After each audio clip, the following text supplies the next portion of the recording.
Hi friends, welcome to the your Motolog channel. ಇದು ನನ್ನ ಚಾನಲಲ್ಲಿ ಫಸ್ಟ್ ವಿಡಿಯೋ. ನನ್ನ ಚಾನಲ್ ಓಪನ್ ಮಾಡಿಬಿಟ್ಟು ತುಂಬ ದಿನ ಆಯಿತು, ಆದರೂ ಒಂದು ವಿಡಿಯೋನೂ ಹಾಕಿಲ್ಲ. 1 ಮಂತ್ ಆಗೋಕ್ಕೆ ಬಂತು. ತುಂಬ ಇಶ್ಯೂಸ್ ಬಂತು, ತುಂಬ ಕ್ಯಾಮ್ರಾ ಪ್ರಾಬ್ಲಮ್ಸ್ ಏನೇನೋ ಬಂತು. ಬಟ್ ಇನ್ಸ್ಟಾಗ್ರಾಮ್ದಲ್ಲಿ ಒಂದು 7 ವೀಡಿಯೋಸ್ ಹಾಕಿದ್ದೀನಿ.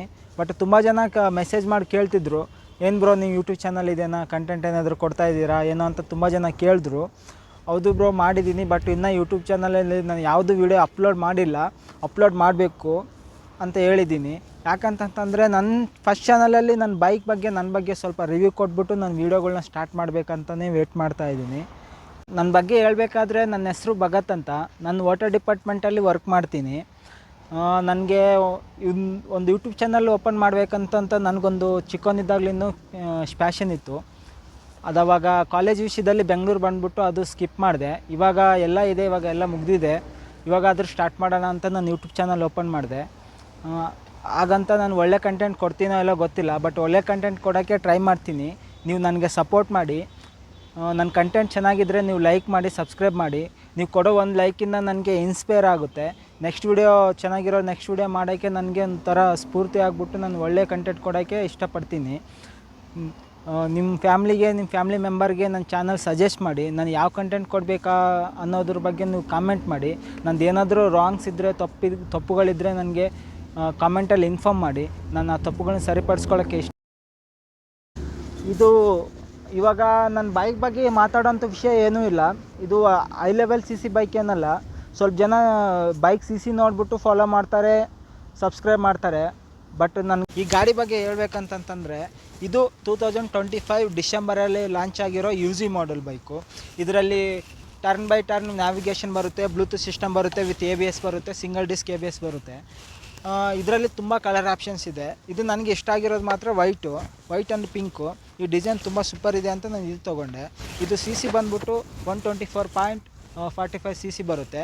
ಮ್ಯಾಕ್ಸ್ ಪವರ್ ಬಂದ್ಬಿಟ್ಟು 11.8 PHP ಬರುತ್ತೆ. ಇದ್ರದ್ದು ಟಾರ್ಕ್ ಬಂದ್ಬಿಟ್ಟು 11 Nm ಟಾರ್ಕ್ ಬರುತ್ತೆ. ಇದರಲ್ಲಿ ಈ ಬೈಕ್ ಬಗ್ಗೆ ಸ್ವಲ್ಪ ರಿವ್ಯೂ ಮಾಡ್ತೀನಿ. 125 CC ಇದೇನು ICC ಏನೂ ಅಲ್ಲ. ನಮ್ಮ ಫ್ರೆಂಡ್ಸು ಇದೆ ಹೈ ಲೆವೆಲ್ CCs ಇದೆ ಬೈಕು. ಬಟ್ ನಾನು ಈ ಬೈಕ್ ತೊಗೋಬೇಕಂತ ಏನಿಲ್ಲ, ನಾನು ತುಂಬ ಆಪ್ಷನ್ಸ್ ಇತ್ತು, ಹೇಳ್ದೆ ಅಲ್ಲ ಮುಂಚೆನೇ.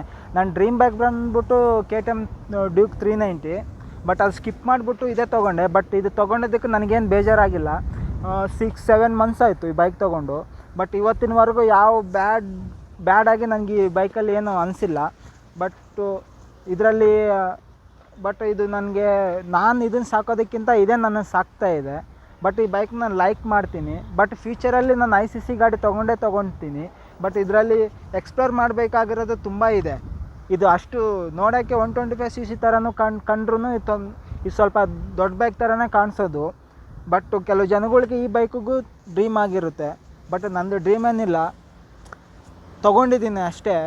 ಬಟ್ ಇದ್ರ ಬಗ್ಗೆ ಎಕ್ಸ್ಪ್ಲೋರ್ ಮಾಡ್ತೀನಿ ನಾನು ರಿವ್ಯೂಸ್. ಅಲ್ಲಿಂದ ಬೈಕ್ ಲಾಗ್ ಮುಗಿಸ್ಕೊಂಡು ಡೈರೆಕ್ಟಾಗಿ ಈಶಾ ಫೌಂಡೇಶನ್ ಹತ್ರ ಬಂದ್ಬಿಟ್ವಿ. ಈಶಾ ಫೌಂಡೇಶನಲ್ಲಿ ಫಸ್ಟ್ ಟೈಮ್ ಅಲ್ಲ ಬಂದಿರೋದು. ತುಂಬ ಕನ್ಫ್ಯೂಷನ್. ಎಷ್ಟು ಜನ ಇದ್ದಾರೆ ಅಂತಂದರೆ ಆ ಕ್ರೌಡಲ್ಲಿ ಬರ್ತಾ ತುಂಬ ಜನ ಆದರು. ಅಲ್ಲಿಂದ ಆ ಶಿವನ ಆರ್ಚ್ ಹತ್ರ ಹೋಗ್ಬಿಟ್ಟು ನಮಸ್ಕಾರ ಮಾಡಿ ಫೋಟೋಸ್ ತಗೊಳ್ಳೋಕ್ಕೆ ಸ್ಟಾರ್ಟ್ ಮಾಡಿದ್ವಿ. ಅಷ್ಟರೊಳಗಡೆ ಮಳೆ ಬರೋಕ್ಕೆ ಸ್ಟಾರ್ಟ್ ಆಯಿತು. ಮುಂದೆ ಏನಪ್ಪ ಮಾಡೋದಂತ, ಮಳೆಯಲ್ಲಿ ನೆನೆಯೋಕ್ಕೂ ಆಗದೆ, ಓಡಾಡೋಕ್ಕೂ ಆಗದೆ, ಕಾಫಿ ಕುಡಿಯೋಣಂತ ಅಲ್ಲಿ ಸುತ್ತಮುತ್ತಿರೋ ರೆಸ್ಟೋರೆಂಟ್ ಕಡೆಗೆ ನಮ್ಮ ಪಯಣ ಸಾಗಿಸ್ಬಿಟ್ವಿ. ಅಲ್ಲಿ ನೋಡಿದ್ರೆ ಒಂದು ರೆಸ್ಟೋರೆಂಟಲ್ಲಿ ಕಾಫಿ ಇಲ್ಲ, ಏನೂ ಇಲ್ಲ. ಇನ್ನೊಂದು ರೆಸ್ಟೋರೆಂಟ್ ಕಡೆ ಹೋಗ್ಬಿಟ್ಟು ಒಂದು ಕಾಫಿ ತಗೊಂಡು ಕ್ಯೂ ನಿಂತ್ಕೊಂಡು ಕುಡ್ಕೊಂಡು ಬರೋಷ್ಟರಲ್ಲಿ ಮಳೆ ಇನ್ನೂ ಜೋರಾಯಿತು. ಅಲ್ಲಿ ಅದೇ ಹೋಟ್ಲಲ್ಲಿ ನಿಂತ್ಕೊಂಡು ಸುತ್ತಮುತ್ತ ಓಡಾಡೋ ಜನಗಳು ನೋಡಿಕೊಂಡು ನಿಂತು ಸಾಕಾಯಿತು. ಆ ಕಲರಿನ ಮಣ್ಣಲ್ಲಿ ನಮ್ಮ ಬಟ್ಟೆನೂ ಕಲರ್ಫುಲ್ ಆಗೋಯ್ತು. ಬರ್ತಾ ಟೈಮ್ 6:30 ಆಯಿತು. ಮಳೆನೂ ನಿಂತೋಯ್ತು. ಈವ್ನಿಂಗ್ ಟೈಮಲ್ಲಿ ಮಳೆ ಬಂದ್ಬಿಟ್ಟು ಎಲ್ಲರ ಕಲರ್ಫುಲ್ ಬಟ್ಟೆನ ಇನ್ನೂ ಸ್ವಲ್ಪ ಕಲರ್ಫುಲ್ಲಾಗಿ ಮಾಡಿಬಿಡ್ತು. ಯಾಕೆಂದರೆ ಅಲ್ಲೆಲ್ಲ ತುಂಬ ಕೆಂಪು ಮಣ್ಣು, ಶೂ ಗ್ಯೂ ಎಲ್ಲ ಗಲೀಜಾಯಿತು. ಆಯಿತು, ಬಂದಿರೋದು ಬಂತು ಮಳೆ. ನನ್ನ ಬೈಕ್ನ ಸ್ವಲ್ಪ ಕ್ಲೀನ್ ಮಾಡಿಬಿಟ್ಟೋಯ್ತು. ಇವಾಗ ವೇಟ್ ಮಾಡಿ ಸಾಕಾಯಿತು. ಮಳೆ ಅಂತೂ ನಿಂತೋಯ್ತು. ಸೀದಾ ಆರ್ಚ್ ಹತ್ರ ನಡ್ಕೊಂಡು ಹೋದ್ವಿ. ಅಲ್ಲಿ ನಡ್ಕೊಂಡು ಹೋಗ್ಬಿಟ್ಟು ಅಲ್ಲಿ ಹೆಲ್ಪ್ ಡೆಸ್ಕ್ ಹತ್ರ ಹೋಗ್ಬಿಟ್ಟು ಲೈಟ್ ಶೋ ಏನಾದರೂ ಇದೆ ಅಂತ ಕೇಳ್ಬಿಟ್ವಿ. ಕೇಳಿದಾಗ ಅವ್ರು ಹೇಳ್ಬಿಟ್ರು 7 o'clock ಅಲ್ಲಿ ಸ್ಟಾರ್ಟ್ ಮಾಡ್ತಾರೆ ಅಂತ. ಆಯ್ತು 7 o'clock ಅಲ್ವಾ, ವೇಟ್ ಮಾಡಿದೀವಿ ಬಂದಿದೀವಿ ಅಂತ ವೇಟ್ ಮಾಡಿ 7 o'clock ವರೆಗೂ ವೇಟ್ ಮಾಡಿದ್ವಿ. ಆದ್ರೂನು ಸ್ಟಾರ್ಟ್ ಮಾಡ್ಲಿಲ್ಲ. ವೇಟ್ ಮಾಡಿ ಅಲ್ಲಿ ವೇಟ್ ಮಾಡಿ ಸಾಕಾಯ್ತು. ಕೆಳಗಡೆ ಕುಂತ್ಕೊಳ್ಳೋಣ ಅಂತಂತಂದ್ರೆ ಪ್ಲೇಸ್ ಇಲ್ಲ, ಎಲ್ಲ ನೀರು. ಕುಂತ್ಕೊಂಡ್ರೆ ಇನ್ನೂ ಸ್ವಲ್ಪ ಕಲರ್ಫುಲ್ ಆಗ್ತೀವಿ ಅಂತ ವೇಟ್ ಮಾಡಿ ಸಾಕಾಯ್ತು. ಸೊ ಮುಗಿಸ್ಕೊಂಡು ಹೋಗೋವರೆಗೂ ಹೋಗ್ಬಾರ್ದಂತ ಚಾಲೆಂಜ್ ಮಾಡಿ ಇಟ್ಕೊಂಡಿದೀನಿ. ಈ ಲೈಟ್ ಶೋ ಮುಗಿಬೇಕು, ನಾವು ಹೋಗ್ಬೇಕು. ವೇಟ್ ಮಾಡಿ ಸಾಕಾಯ್ತು. ಮೋಸ್ಟ್ಲಿ ಆ ಆರ್ಚಿನ ಮೇಲೆ ಏನಾದ್ರು ನೀರಿದೆ ಅಂತ ವೇಟ್ ಮಾಡಿಸಿದ್ರು ಏನೋ ಗೊತ್ತಿಲ್ಲ. ಅಂತೂ ಇಂತೂ 7:30 ಅಂತ ಹೇಳಿದ್ರು. 7:30 ವರೆಗೂ ವೇಟ್ ಮಾಡಿದ್ವಿ. ವೇಟ್ ಮಾಡಿ ಕಾಲೆಲ್ಲ ನೋವು ಬಂದ್ಬಿಟ್ಟು ಎಲ್ಲಾರು ಆಮೇಲೆ ಮೈಕಲ್ ಅನೌನ್ಸ್ ಮಾಡ್ತು, ಯಾರು ನಿಂತ್ಕೊಳ್ಬೇಡಿ ಎಲ್ಲಾರು ಕುಂತ್ಕೊಳ್ಳಿ ಅಂತ. ನಾವು ಕುಂತ್ಕೊಳ್ಳಕ್ಕೆ ಹುಡುಕ್ತಾ ಇದ್ವಿ, ಎಲ್ಲೂ ಡ್ರೈ ಬಂಡಿನೇ ಇಲ್ಲ. ಲೈಟ್ಸ್ ಎಲ್ಲ ಆನ್ ಮಾಡಿದ್ದಾರೆ. ಸ್ಟಾರ್ಟ್ ಆಯ್ತು ಅನಿಸ್ತಾ ಇದೆ. ಲೈಟ್ಸ್ ಎಲ್ಲ ಆನ್ ಮಾಡಿಟ್ಟಿದ್ದಾರೆ. ಎಲ್ಲರೂ ಮೊಬೈಲ್ ಲೈಟ್ಸ್ ನ ಆನ್ ಮಾಡಿ ನೋಟಿಫಿಕೇಶನ್ ಕೊಡ್ತವ್ರೆ. ನೀವು ಸ್ವಲ್ಪ ಲೈಟ್ಸ್ ಆನ್ ಮಾಡಿ ಅಂತ ಒಂಥರ ಇದ್ ಮಾಡ್ತವ್ರೆ. ಯಾರು ಮೊಬೈಲ್ ಲೈಟ್ಸ್ ಆನ್ ಮಾಡ್ತಿಲ್ಲ. ಬಟ್ ಅಲ್ಲಿ ಆರ್ಚ್ ಹತ್ರ 2 ಕಂಬಗಳ ಲೈಟ್ಗಳು ಮಾತ್ರ ಆನ್ ಆಗಿದೆ. ನೋಡ್ತಾ ಇದೀವಿ, ಯಾವಾಗ ಸ್ಟಾರ್ಟ್ ಮಾಡ್ತಾರೋ ಏನಂತ ಇದೆ. ಆ ಸಾಂಗ್ಸ್ ಎಲ್ಲ ಹಾಕಿದ್ದಾರೆ, ಕೇಳ್ತಾ ಇದೀವಿ, ಚೆನ್ನಾಗಿದೆ. ಇನ್ನು ಎಷ್ಟೊತ್ತಾಗುತ್ತೋ ಗೊತ್ತಿಲ್ಲ. ಸ್ಟಾರ್ಟ್ ಆಯ್ತು. ಆ ಪರಮಾತ್ಮನ ತಲೆ ಮೇಲಿರುವ ಚಂದ್ರನ ಮೇಲಿಂದ ನಿಧಾನಕ್ಕೆ ಲೈಟ್ ನ ಪ್ರಾಜೆಕ್ಟ್ ಮಾಡ್ತಿದ್ದಾರೆ. ನೋಡಕ್ಕೆ ತುಂಬಾ ಚಂದ ಕಾಣಿಸ್ತಾ ಇದೆ.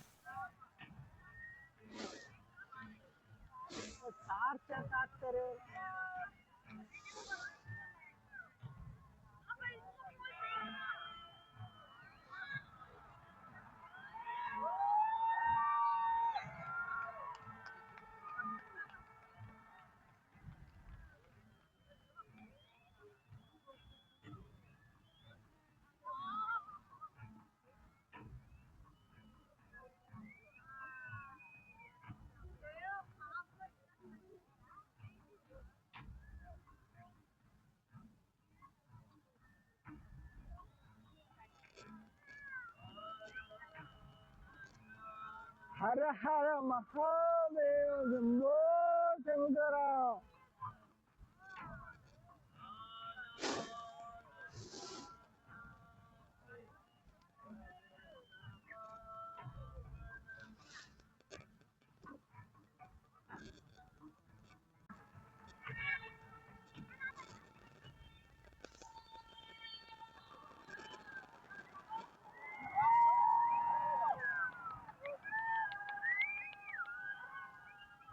Over 15,000 years ago, a being appeared in the upper regions of Himalayas.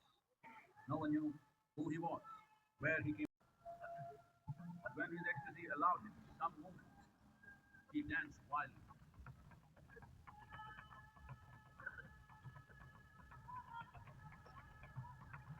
That no one had ever known or able to fathom.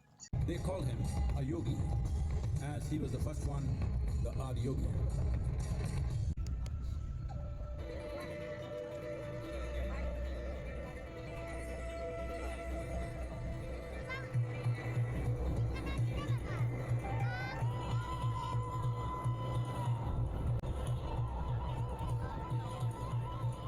When his stillness lasted,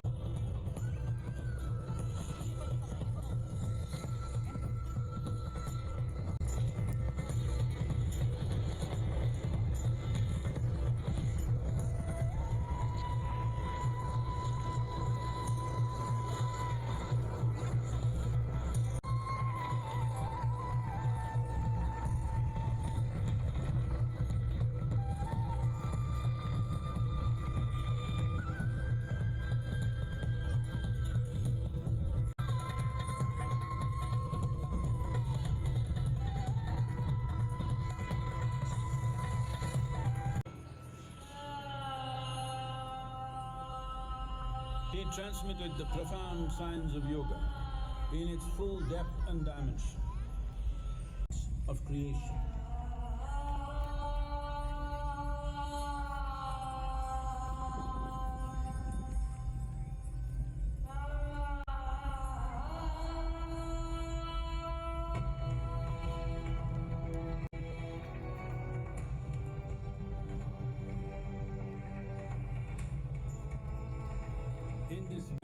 ancient state of yoga, many mysteries of the created and the uncreated cascaded upon his unbridled wild hair.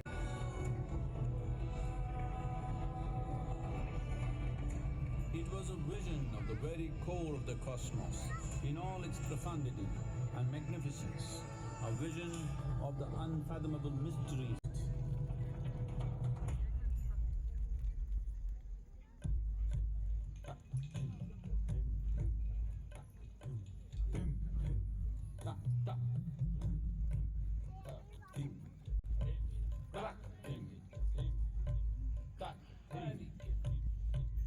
Devi Parvati, seeing Adiyogi reveling in ecstatic states, said, I want to have what you have.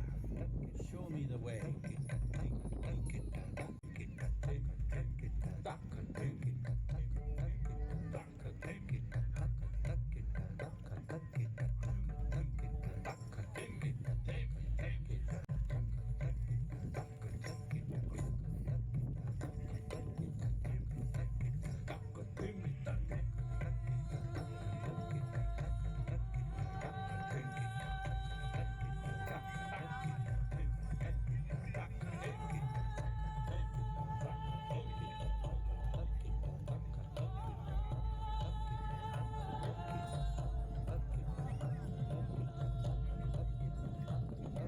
Adiyogi absorbed her and made her a part of himself, and hence he is the Ardhanarishta, the ideal man, where one half of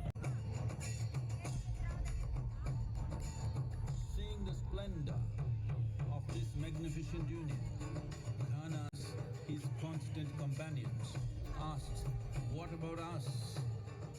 Adiyogi said, just drink of me, which drove them into intoxicated raptures.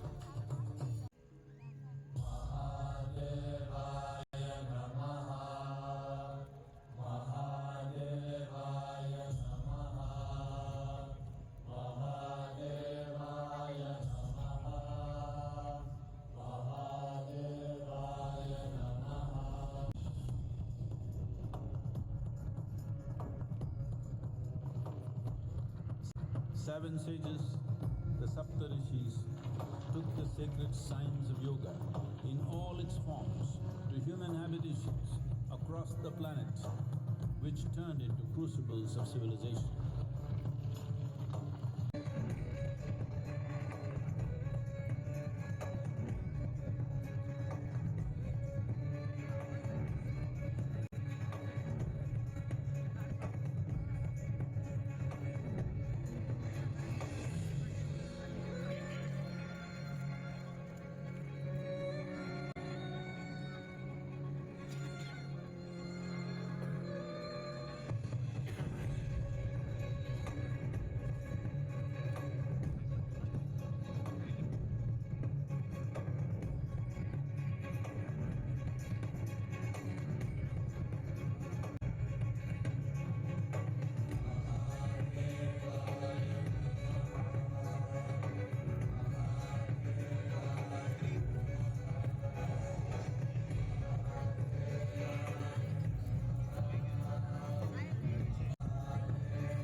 This spectacular being is not of the past, but the future of humanity.